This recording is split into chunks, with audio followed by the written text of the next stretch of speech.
Let's react to Bryan Johnson's anti-aging skincare routine. I've heard a lot about this guy, so I'm really curious to see what he has to say. As a kid, I kind of destroyed mine. I was in the sun all the time, no sunscreen, and now I'm in my 40s, I'm paying the price. So this was Bryan Johnson's very first mistake. Not wearing SPF protection when you're a child is a no-no because the sun damage you have now later in life is actually caused by the sun from many years ago. It's not from the sun that you saw yesterday. So if you don't use sun protection and seek shade when you're younger, you're going to pay the price later, just like he mentions here. I wake up, I wash my face with CeraVe. It's got some salicylic acid, which is like just enough to keep my face blemish free. So I really like how Bryan starts his morning routine with this CeraVe Acne Cleanser because it has salicylic acid 2% in it. And this is really great for exfoliating the skin. It can control breakouts, as he said, and it can really help reduce oil production, blackheads and whiteheads, and even reduce pore size. So overall, this is a great product that I also use. And I find that it's safe for all skin types. However, if you're someone with sensitive skin who gets dry and irritated, then you may want to err on the side of caution and use something more gentle like a Vanicream face cleanser, especially if you're someone who doesn't have acne. I also microdose Accutane, so I currently take 2 pills a week, each one's 40 milligrams, which has really been great. Microdosing Accutane is not something I've commonly seen. It may be done for people who have mild to moderate acne who haven't responded to standard therapies. However, Accutane is usually reserved for those who have severe acne. And there's sparse research to say that Accutane has any influence on anti-aging purposes. Yes, I've read some data to show that it may stimulate collagen and elastin, which can help with wrinkles and fine lines. But you have to realize that Accutane is really for those with severe acne, and it comes with side effects. Most commonly are dry skin, cracked and dry lips, and more severe side effects include elevated triglycerides or elevated liver enzymes, which is why we always check your blood work before we start you on Accutane and during the course of Accutane. So when you're thinking about aging and in terms of Bryan, I think you have to really say to yourself, do the side effects of this medication outweigh the benefits of staying young? I do a few anti-aging therapies that have a side effect of acne. For example, rapamycin, which is one of the most promising anti-aging drugs. It's used for people who are doing organ transplants. It suppresses the immune system, kind of counterintuitive. The dose I'm taking has acne side effects. So this is really great for some acne control. Okay, so he's doing a few counterintuitive things here. He's using microdose Accutane to control acne, yet he's taking a medication that can cause acne. So that's the first questionable thing. On top of it, he's using a very serious drug that is immunosuppressive, and it's called rapamycin. It's used for patients who have organ transplants so that they don't reject the transplant. When you take an immunosuppressant drug, it actually, obviously, like the name says, it suppresses your immune system. So it makes you more susceptible to bacterial infections, fungal infections. It can raise your blood pressure, cause swelling, edema, nausea, vomiting, diarrhea, a whole array of side effects. And including that, it can also stimulate acne and rosacea. So I'm not so sure this makes sense here. Also, he's using it for anti-aging purposes, and the only studies at this point that have been done with rapamycin are in animals. Actually, the very first study done on an animal was a worm, and it did show that it can prolong the life of worms and mice. So yes, that's exciting, and we do believe it's related to a gene called mTOR. However, we don't understand the right frequency and the dose at which we should be taking this medication in a safe way, so I'd be very cautious. I just applied this Adipoo cream. We've been trying this now for 3 weeks. Like we do with every cream, we're motivated to see, does this work by the markers we can measure? So this is basically feeding fat cells in my face because I'm trying to rejuvenate the volume of my face. This is supposed to help, but again, we're 2 weeks in, and it could be in the case that in a week or 2 weeks or 4 weeks from now, it's in kind of like the cream graveyard on my counter. So Adipoo cream. Bryan talks about how it feeds the fat cells in his face. I looked into it, and the research I'm not quite sure I feel too confident in, because how do you know if it really is targeting only the areas where you need volume and fat and not areas where you have enough? And the research says it does that, but I don't know how strong the research is. In my opinion, at this time, I would probably just stick with dermal fillers, Sculptra, or even fat grafting. And I have to laugh here because we all have a skincare graveyard. We all overbuy and end up only using about 1 to 3 of those products that we buy. So I always recommend in my skincare routine, keep it simple, don't overdo it, and know what you're buying before you end up with a whole bucket of things you don't use. Creams don't move the needle on data. Like if you're trying to really address the crow's feet, or you're trying to reduce the UV damage, which you can't see with your eye. So yes, I agree with Bryan totally here. If you're trying to get rid of crow's feet, which are the lines on both sides of your eyes when you smile, then the thing you need to do is do Botox, Dysport, or Daxxify to get rid of those lines. Creams are not going to help. And then in terms of UV damage, the best thing to do is use sun protection with a broad-based spectrum sunscreen that has UVA and UVB protection, and we'll talk more about that. And if you already have prior sun damage, then I do recommend using laser treatments. And on top of it, which he did not mention here, not even once in this video, using a topical retinoid can help reduce sun damage because it increases cell turnover. Basically, in summary, the routine is very simple. I wash with this in the morning. I put this cream on, I just dab it on. Again, trial, we'll see if it works. And then I put sunscreen on, Elta MD. I wear sunscreen because the sun causes damage. It ages the skin and causes aging damage. So I try to spend my time in the sun in the early mornings or in the evenings when the UV index is low. Otherwise, I stay out of the sun. But when I am in the sun, I do have sunscreen on. So Bryan, you get an A+ for this because if you have any morning skincare routine, the most important thing to do is put on sunscreen, especially if you're trying to avoid any signs of aging. And using an Elta MD sunscreen is a great option because you can see this is a physical sunscreen, which is also known as a mineral-based sunscreen. And usually that means the ingredients are zinc oxide or titanium dioxide.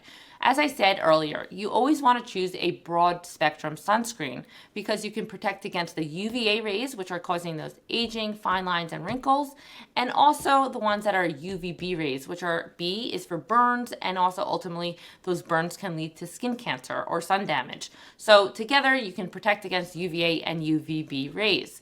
Also, Bryan is avoiding the sun during the peak hours. 10 to 4 p.m. are usually the worst times to be in the sun.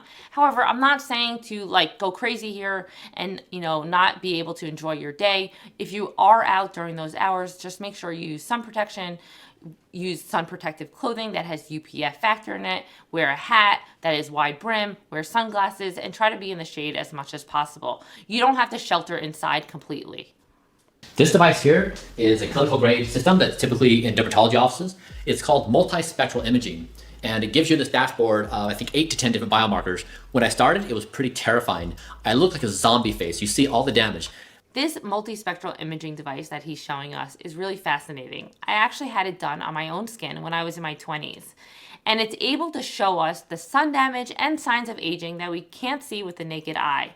I have to say, it's very cool, but it was also frightening because it reminds you that you have to wear your sunscreen every day because even in your 20s or when you're young, you can have sun damage. So this is an Exelis device. This is for the face. This is a radio frequency technology. This tip here warms up and you kind of roll it over the skin.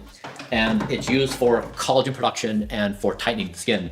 So as you age, you lose firmness of the skin and less collagen. So we're trying to revolumize. And that was in particular a problem with me because in the beginning of Blueprint, I lost a lot of facial volume due to my caloric restriction. I've since increased my caloric intake, but we've tried to increase volume. And if you see my pictures from a year ago to now, it's a big difference. I've revolumized quite a bit. We've paused this because we're a little bit worried about it being potentially a cause for fat loss.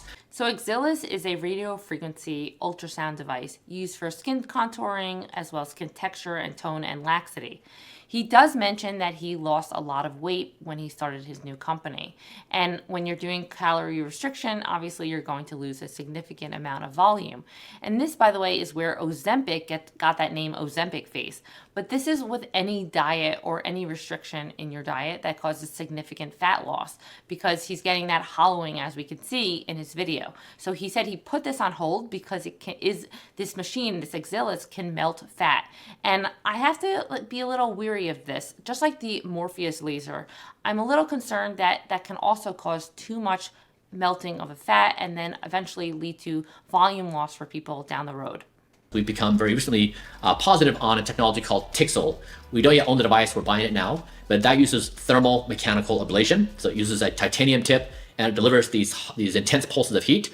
And we found it is safe. So we've used lasers, we've used RF, and they all have these pros and cons. There's always some nuances with the technology. Tixel we're finding is safe, it's efficacious, it does the same things like firmness and collagen production. So I'm now 3 therapies in.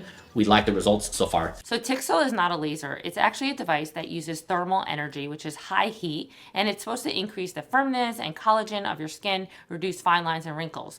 The reason that people might like it or prefer it over a laser is because the downtime is less, and also it's not as painful than when you're using more ablative lasers or even radio frequency. We started using this device. This is BBL, also known as IPL, intense pulse light. And there's different wavelengths. There's 515, 695, 800, 640. And we started doing full body treatments. There was a small study at Stanford that showed that it changed the genetic expression of skin to be dramatically younger. It wasn't a big enough study to give us a huge amount of confidence, but enough where we're like, you know what, let's play with this. So we started doing whole body, and it was basically effective at eliminating a bunch of the skin damage because I never had a shirt on when I was growing up as a kid. I was always burned and tanned on my upper body. And so I had a lot of skin damage on my face and my upper body.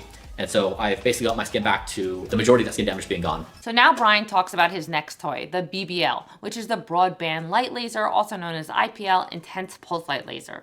This is a great laser for hyperpigmentation, sun damage, sunspots, redness, or even for unwanted hair. I'm a fan of this laser.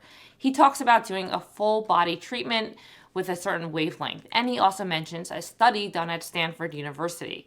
Now, this study showed that they were able to modify the genetic expression of skin to a younger skin type. And I'm not so sure how much weight that this study really carries because it was done on such a small population of people. If he had just worn his shirt when he was younger and seek shade and used UPF clothing, he would have done better now. Because one blistering sunburn when you're younger doubles your risk of getting melanoma later in life. Another device which we've used, which is kind of like it's gone in and out of our protocol, is Saluma Pro. It's a bit expensive. It's $1,500 for this, so it's kind of a big buy. But I did this for a while. It has both red and blue light, and red is for collagen production and healing skin health. Blue is for acne. So I did this for a bit for blemish control when I was having side effects from some of the medications I was taking, but I no longer do it. So it kind of comes in and out of the protocol, but it's kind of hard to pinpoint because the effect is so subtle and the devices we use have such a big effect, like the Tixel system or BBL. And then finally, let me walk over here and show you this. We have stayed with red light therapy. We weren't certain whether it justified the time. I do this 3 times a week for 12 minutes. So it's a total of 36 minutes a week. And it uses both red light and near infrared, but I stand right here in between them. It's kind of a hacky setup. And it's good for skin health, for healing, for mitochondrial health. It even has red light therapy has been shown to be useful for depression when it's exposed to the forehead. So there's all kinds of things that just has general health benefits. So now Bryan is talking about red light therapy and blue light therapy. There is scientific evidence to support both of these. Red light therapy can penetrate deep into the skin to help boost collagen production, repair sun damage, and it also can decrease cytokines which are causing inflammation in your skin. So this is a great device if you're looking for anti-aging to fight fine lines and wrinkles, but you have to keep in mind that it is something that takes time, you have to maintain it, and usually the results are subtle. If you're someone who is more focused on blemishes and acne, then you're probably going to want to go for the blue light therapy because these can actually target the superficial bacteria on your skin that are causing acne and blemishes. We have a tint on here that knocks out like 99.9% of UV. I get a lot of comments about my pale skin.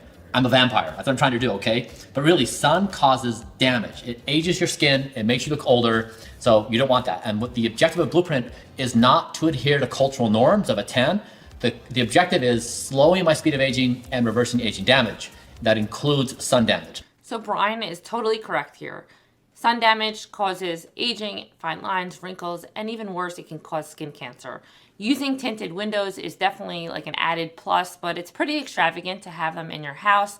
I do recommend, however, putting up the windows when you're driving, especially if you're in a climate like Australia where the sun is really strong. And if you're spending a lot of time in your car, make sure you're putting on sunscreen that can block both those UVA and UVB rays, and put up the windows because that will protect you from more sun damage. We are all trying to crack the code on how to live longer and look younger. I do think Bryan Johnson is pushing the boundary a little too far on this. He's too scared of aging, and he has to really accept that aging is a natural process of life. So I do support totally having a balanced lifestyle with a great healthy diet exercise, wearing sunscreen, and of course you can incorporate a simple skincare routine to keep maintaining your skin so that it looks youthful. And one way I would do this is modify his skincare routine and add in a retinoid, which is a vitamin A derivative, especially something like a tretinoin. This is really good at increasing cell turnover, helps fine lines and wrinkles, and it can take time. It could take 6 months to a year to really work, but so do many of the other treatments he mentioned. By the way, he mentions a lot of the lasers. You have to really ramp up your sunscreen use after using these lasers because they can make you more sensitive and prone to sun damage after getting a laser treatment. So key takeaways are healthy diet, exercise, and using sunscreen every day.